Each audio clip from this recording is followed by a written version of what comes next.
আসসালামু আলাইকুম।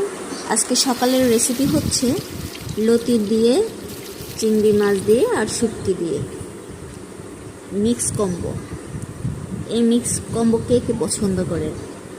আমি আগে কখনো এইভাবে খাইনি। বিয়ের পরেই হচ্ছে আমার শাশুড়ির হাতে প্রথম খাওয়া। আগে জানতামও না যে এইভাবে মাছ দিয়ে আর শুটকি দিয়ে রান্না করে। ওনার কাছ থেকে এই রেসিপি শেখা। ভালো লাগে, আলহামদুলিল্লাহ, অনেক মজা হয়। আমরা সাধারণত দেখা যায় চিংড়ি দিয়ে আলাদা বা শুটকি দিয়ে আলাদা লতি খাই, কিন্তু এখানে দুইটির মিক্সচার আছে, তো শুটকির ফ্লেভারটাও পাওয়া যায় বেশি। খেতে কিন্তু দারুণ হয়, অবশ্যই ট্রাই করে দেখবেন।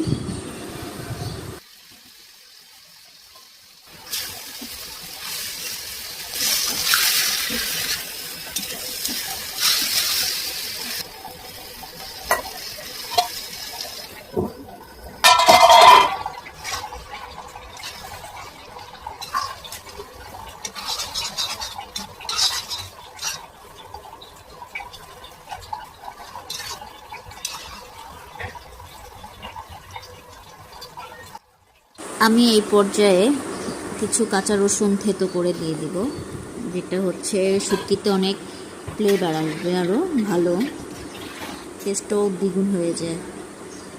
এই হচ্ছে আমার লতি শুটকি মাছের ফাইনাল লুক।